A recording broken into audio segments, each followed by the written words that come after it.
LightroomTutorials.com. Easy to follow, easy to learn, designed to inspire. Hey everyone, my name is Matthew Shonwell, and what I'm going to do is give you a live creative edit of an engagement shoot. Now, the photo you see on the screen here is one that I have processed already, and I haven't used any presets for it, meaning I haven't used any predetermined settings for this photo.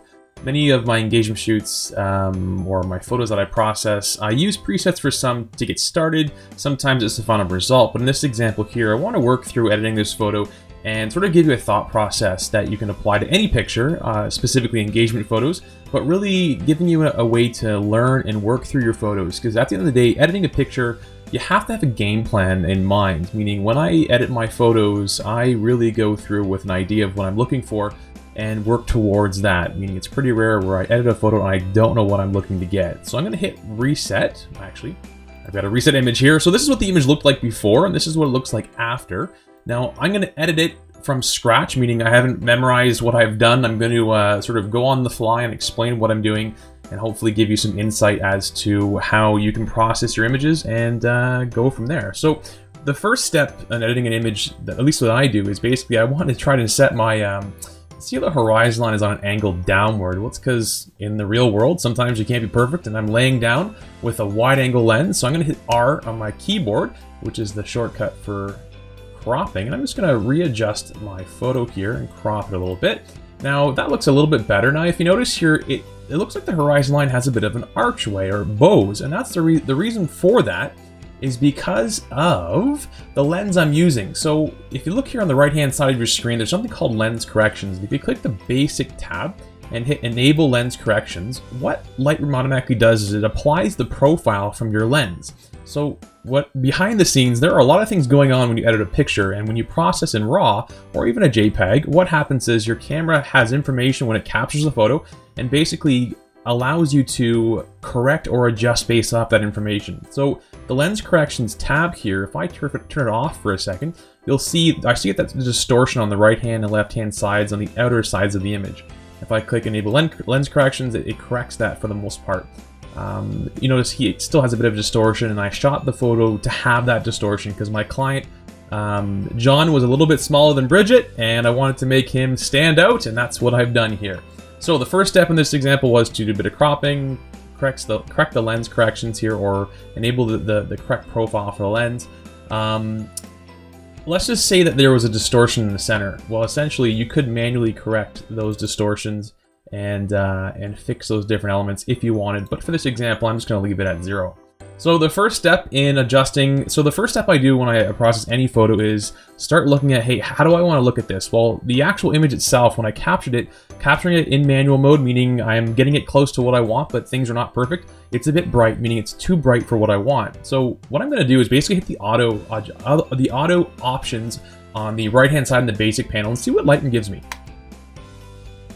It didn't do much, but it did a number of adjustments, but it didn't give me a really, it didn't give me a dramatic difference, but I'm still gonna just darken it down just a little bit, bring back more of my contrast there. That looks pretty good. Now, looking at the lighting, it looks pretty good, but I wanna bring back some of this blue sky, and the way I'm gonna do that is I can paint in all of this, I can paint in blue or darkness in Lightroom here if I want, or another way that I can try doing this is using a gradient tool. So on the right-hand side, if I click the gradient tool, click new, reset it by double-clicking the word effect, and it resets the whole gradient. And I'm gonna drop down the exposure a bit, click and drag, create my gradient, and you might think, that looks horrible, Matt, why would you do that? Just wait, and I will show you why. So what I'm doing now is basically creating a gradient around the client. Now the gradient by default does everything inside of this circle. But I'm gonna hit the invert mask option, and now it does everything outside of that circle. And that doesn't look too bad. You might be like, hey, it doesn't look really good. Well, if I reset my exposure and I drop down my temperature, it's gonna add more blue. And also, if I click a specific color or version of blue, it's gonna do the same thing. If I pull back the brightness, and if you notice, there's a bit of a defined line there. That's because something called the feather. If I look on the right-hand side here, if I adjust my feather, extend that, they go blue now because it blends everything from this outer line to the center line. So I'm actually gonna not increase my feather tremendously, but I'm gonna increase, let's go something like that. There we go. I like that.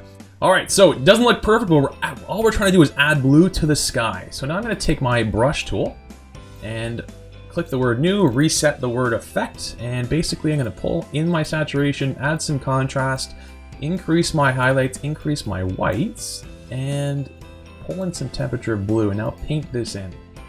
And we'll see what we get. Not too bad. Now, if you notice here, we've got a bit of weird blue color. So what I'm going to do is basically pull back my highlights a bit, reduce my blue a little bit more. It doesn't look too bad. It looks pretty good to me. All we're trying to do is enhance that blue around the client. So if I go before and after here, hitting the backslash key, you're going to see, well, final version being the before. This is what I did before, and this is what we're working with right now. If I hit the before and after, though, like this, you'll see essentially the two photos side by side. This is the way it's been processed before, and this is me working through the process right now. So let's go back to our image and keep working on it here. I'm gonna go back to my gradient tool, and I'm gonna move this gradient up just a little bit. Looks good to me. So let's add some brightness to the image, just a hair. I'm gonna pull back my highlights because I see a lot of highlight there I don't want to see in the background. There we go. I'm gonna add some vibrance. There, we're starting to get some changes. That's looking really good now. I'm gonna go back up to my gradient tool because as I add the vibrance, that looks way too saturated for me. I'm gonna pull that back just a little bit. There we go. That looks pretty good. Now I'm looking at them. This looks pretty good. If I zoom in, it's not too bad. Wait for the focus to kick in. There we go. What I'm going to do is, I got some presets here that you can use. Essentially, go to freelighttutorials.com, and if you go to the data or the details collection preset, you can get all these presets here for free. There's actually a number of different collections, but for this example, I'm going to use Ultimate Sharpen 4, and it's going to add some sharpening to the image. And you're thinking, wait a second, oh, way too much. Well, if I use my Ultimate Smoothing 3, what's going to happen is it's going to smooth out parts of the image and smooth out different parts of it. Now, you're never going to look at the image this close up. If I look at it farther back, it looks a lot better than it was. So if I go down to my Sharpen panel, here my Details panel, and turn it off and on, you won't notice, so I can see a difference as I turn it on and off, but at the end of the day, it is making a difference to the image itself.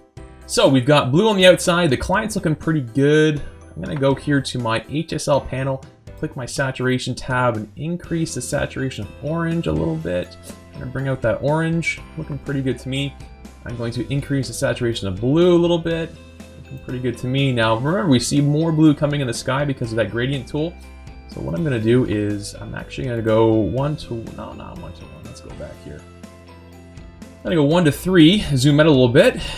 And I'm going to extend this gradient tool because I don't want it to affect other colors than in the sky. There we go. That looks good. All right, done. Looks good to me. Now I'm going to increase some contrast here and add some detail back in this yellowish blue, this yellowish grass. I'm based in Ontario, and right now it's March, so we don't have a lot of green grass because it's not summer or spring right now. Or actually, I think it just transitioned over to spring, but we'll add some color. There's no green grass like we normally do have in the summer when we do summer engagement shoots. So all I'm doing is painting clarity. And the reason why is I want a bit of contrast, a bit of clarity. I want this grass to pop.